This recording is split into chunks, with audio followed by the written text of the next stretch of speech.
I stood frozen in the dimly lit hallway, my military duffel bag slipping from my shoulder and hitting the floor with a muffled thud.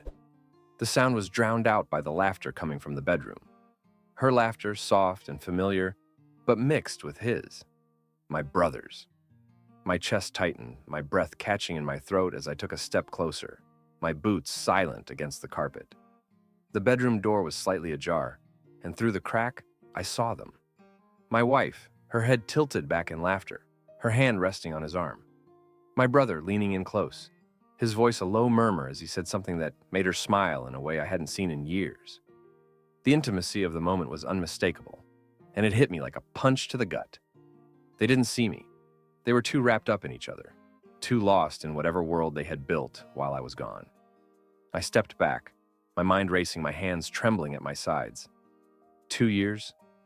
2 years of fighting, of surviving, of holding on to the thought of her, of us. 2 years of letters and phone calls, of promises to come home and make everything right. And this is what I came back to? The anger came first, sharp and searing, but it was quickly followed by something deeper, something colder. Betrayal. Not just from her, but from him. My own brother. The two people I had trusted most in this world had stabbed me in the back, and they didn't even know I was standing there, watching it all unfold. I turned away, my mind already working, already plotting. They thought they could do this to me? They thought they could take everything I had fought for, everything I had believed in, and just throw it away? Number. They were going to pay, both of them. But before I could think about revenge, I needed to get out of there. I couldn't confront them, not now, not like this. If I stepped into that room, I didn't know what I would do. The anger was boiling inside me, threatening to spill over, and I knew I had to leave before I did something I would regret. I grabbed my duffel bag and slipped out of the house, as quietly as I had come in. The cool night air hit me like a slap, jolting me back to reality. I stood on the porch for a moment, staring out into the darkness, my mind a whirlwind of emotions. Anger, hurt, betrayal. But beneath it all, there was something else. Something cold and calculating. This wasn't over. Not by a long shot. The journey home had been long. 2 years of deployment, 2 years of waking up to the sound of gunfire instead of her voice, 2 years of holding onto the thought of her like a lifeline. The letters she sent me were my anchor, her words keeping me grounded when everything else felt like it was falling apart. "I miss you," she wrote in one of her last letters. "I can't wait for you to come home. We'll pick up where we left off, I promise." I had believed her. Every word. When my deployment finally ended, I didn't tell her I was coming home early. I wanted to surprise her, to see the look on her face when I walked through the door. I imagined her running into my arms, her laughter filling the house as I spun her around. I imagined the life we would rebuild together, the future we had put on hold. But as I stood in that hallway listening to her laugh with my brother, I realized how foolish I had been. The life I had been fighting for, the future I had been dreaming of, it was all a lie. The days after the discovery blurred together in a haze of anger and pain.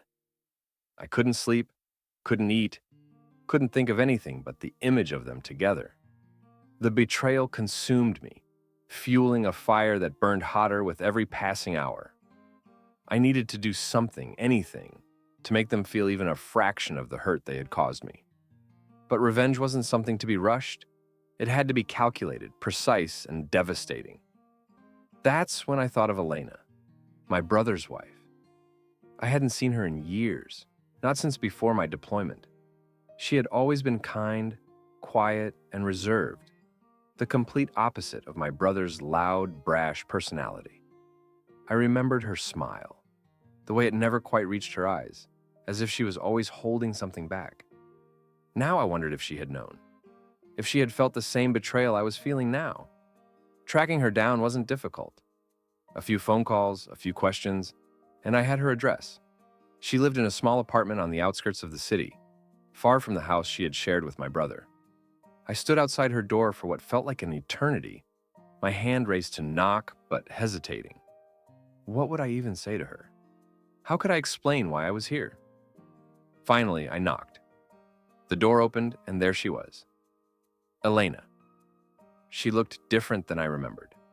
Thinner, her face more angular, her eyes darker, as if they carried the weight of the world. But she was still beautiful, in a way that made my chest ache. She stared at me, confusion flickering across her face before recognition set in. "Alex," she said, her voice soft and uncertain. "What are you doing here?" I didn't know how to answer that, not at first. Instead, I just stood there, my mind racing, my heart pounding. Finally, I managed to say, "Can I come in? We need to talk." She hesitated, her eyes searching mine, before stepping aside to let me in. The apartment was small but cozy, filled with the kind of warmth that felt foreign to me now.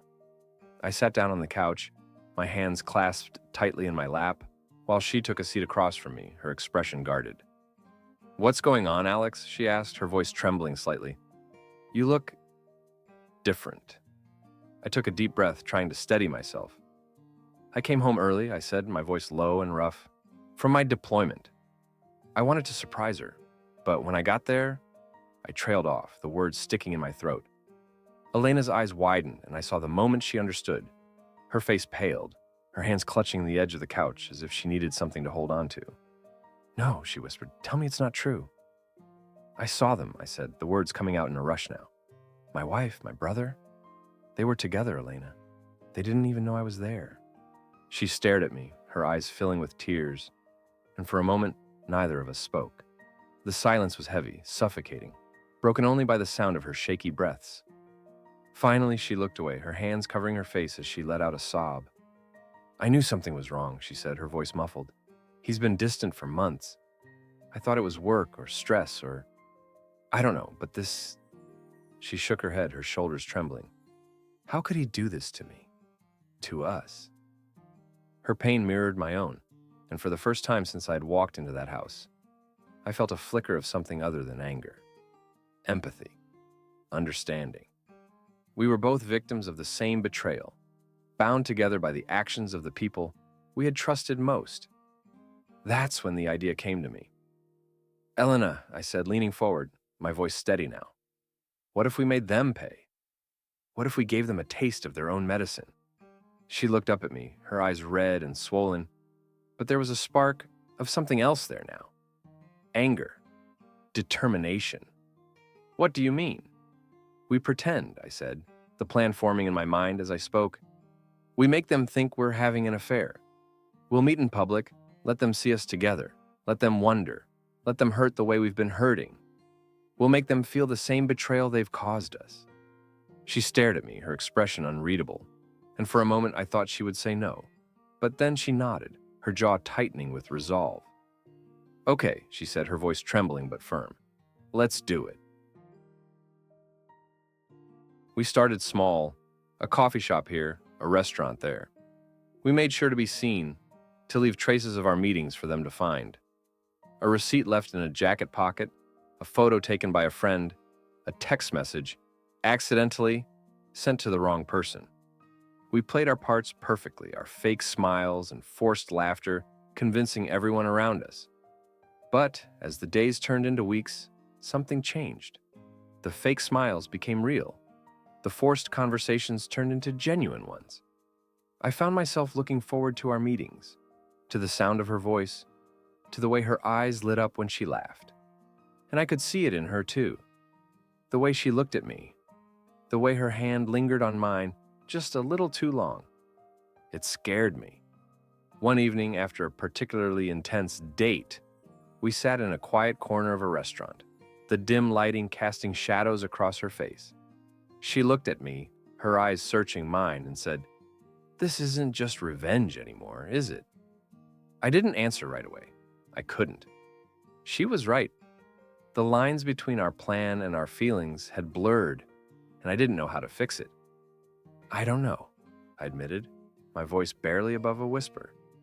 "But I do know that being with you, it feels real." She nodded, her eyes filling with tears. "It feels real to me too." We sat there in silence, the weight of our words hanging heavy in the air. The plan had worked. Too well. We had set out to hurt them, but in the process, we had found something neither of us had expected. And now, we had to decide what to do about it. The restaurant was quiet, the kind of place where the clink of silverware and the murmur of conversation felt like a distant hum. Elena and I sat in a secluded corner, the dim lighting casting soft shadows across her face. The remains of our meal sat untouched between us, forgotten as we leaned closer, our voices low. "This isn't just revenge anymore, is it?" Elena asked, her eyes searching mine. I didn't answer right away. I couldn't. Her words hung in the air, heavy and undeniable. She was right. What had started as a plan to hurt them had become something else entirely. The lines between pretending and reality had blurred, and now there was no going back. I reached across the table, my hand covering hers. "No," I said finally, my voice barely above a whisper. "It's not." She nodded, her eyes filling with tears. "I didn't mean for this to happen," she said, her voice trembling. "But being with you, it feels real. It feels right." "I know," I said, my throat tight. "But we can't keep pretending. Not to them and not to ourselves." We sat there in silence for a long time, the weight of our words settling over us. Finally, Elena took a deep breath and said, "We have to tell them. We have to end this." I nodded, my heart pounding. She was right. We couldn't keep living this lie, no matter how much it had changed us. We had to face them, to confront the truth, no matter how painful it would be. The walk to my house felt like the longest of my life. Elena's hand was in mine, her grip tight, as if she was afraid I might let go. I wasn't sure if it was for her sake or mine. The streets were quiet, the night air cool against my skin, but I barely noticed. My mind was racing, my heart pounding in my chest. What would I say to them? How would they react? I didn't know, and that terrified me. But I knew one thing for certain. This had to end. Tonight. We reached the house, and I hesitated for a moment before pushing the door open. The familiar scent of home hit me, but it felt different now. Tainted somehow. The living room was dimly lit, the soft glow of the television casting flickering shadows on the walls. My wife was on the couch, her legs curled beneath her, a blanket draped over her shoulders. My brother sat in the armchair across from her, a beer in his hand. They looked up as we walked in, their faces a mix of surprise and guilt. "Alex," my wife said, her voice trembling, "what are you doing here?" "And Elena?" I didn't answer right away. Instead, I stepped further into the room, Elena's hand still in mine. I could feel their eyes on us, their confusion turning to suspicion as they took in the sight of us together. "We need to talk," I said finally, my voice steady despite the storm raging inside me. My brother stood, his expression darkening. "What's going on, Alex?" I took a deep breath, my grip on Elena's hand tightening. "I came home early from my deployment," I said, my eyes locked on my wife. "I wanted to surprise you. But when I got here, I saw something I wasn't supposed to see." Her face paled, her hands clutching the blanket tighter. "Alex, I saw you," I interrupted, my voice sharp. "Both of you, together." The room fell silent, the weight of my words hanging heavy in the air. My brother looked away, his jaw clenched, while my wife stared at me, her eyes filled with tears. I didn't know what to do, I continued, my voice breaking. I was angry, hurt, betrayed. So I came up with a plan. A way to make you feel the same pain you caused me. Elena stepped forward, her voice soft but steady. "We pretended to have an affair," she said, her eyes on my brother. "We wanted you to feel the same betrayal we felt, but somewhere along the way, it stopped being pretend." My brother's eyes widened, his face a mask of shock and anger. "You're lying," he said, his voice low and dangerous. "We're not," I said, my voice firm. "What started as revenge turned into something real. We didn't plan for it, but it happened. And now we're here, telling you the truth." The room was silent, the tension so thick it felt like it could suffocate us all. My wife was crying now, her hands covering her face, while my brother stared at us, his expression unreadable. "How could you do this?" my wife whispered, her voice barely audible. "How could you betray me like this?" I felt a pang of guilt, but it was quickly overshadowed by the anger that had been simmering inside me for weeks. "You did it first," I said, my voice cold. "You and him. You broke everything we had, and now you're upset because the tables have turned?" My brother stepped forward, his fists clenched. "You think this makes it right?" he demanded, his voice rising. "You think this fixes anything?" "No," I said, my voice steady. "But it's the truth, and you deserve to know it." The room fell silent again, the weight of our words settling over us like a heavy blanket. There was nothing left to say, no way to undo what had been done.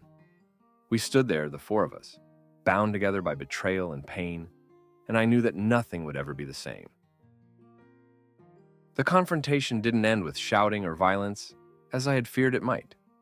Instead, it ended with silence, a heavy, suffocating silence that lingered long after the words had been spoken. My wife and brother left that night, their faces pale and drawn, and Elena and I were left alone in the house that no longer felt like home. We sat on the couch, the television still flickering in the background, and for a long time, neither of us spoke.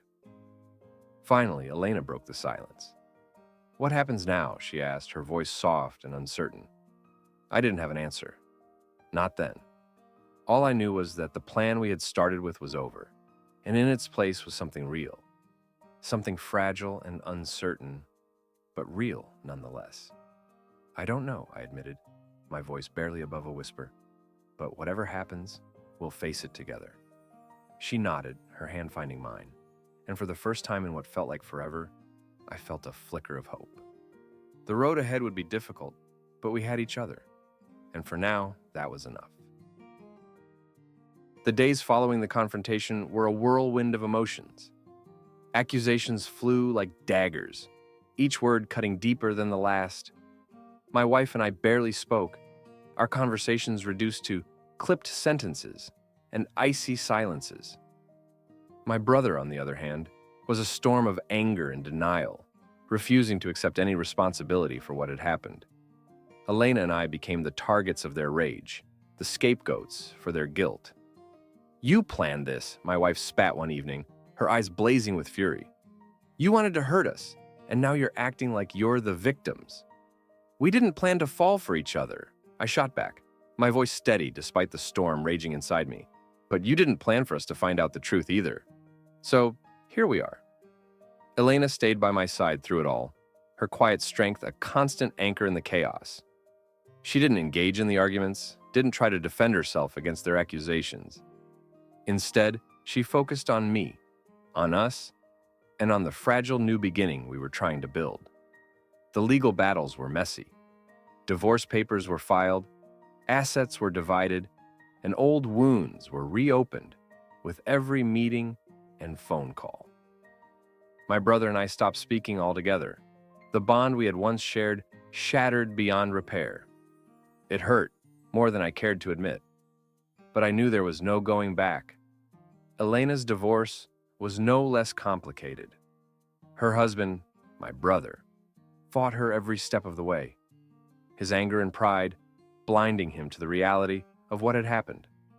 But Elena stood her ground, her quiet determination unwavering. She wasn't the same woman I had met all those weeks ago.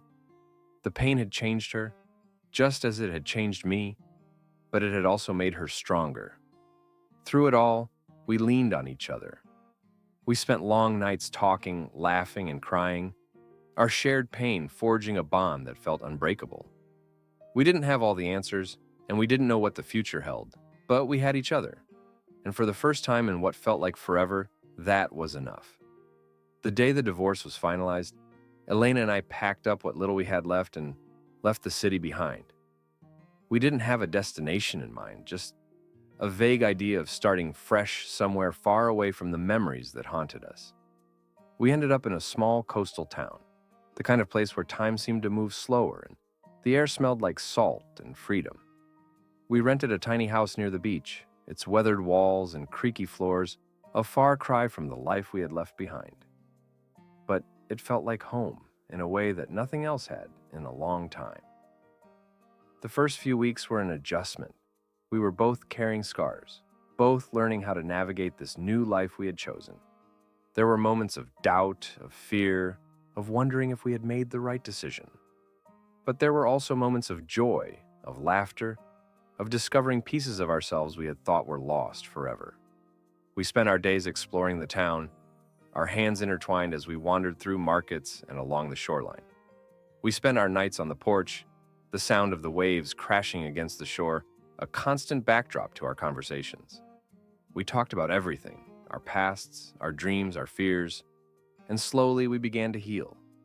One evening, as the sun dipped low on the horizon, we walked down to the beach. The sand was cool beneath our feet, the sky painted in shades of orange and pink. We stopped at the water's edge, the waves lapping at our toes, and stood there in silence, the weight of everything we had been through settling over us. "Do you ever think about them?" Elena asked quietly, her eyes on the horizon.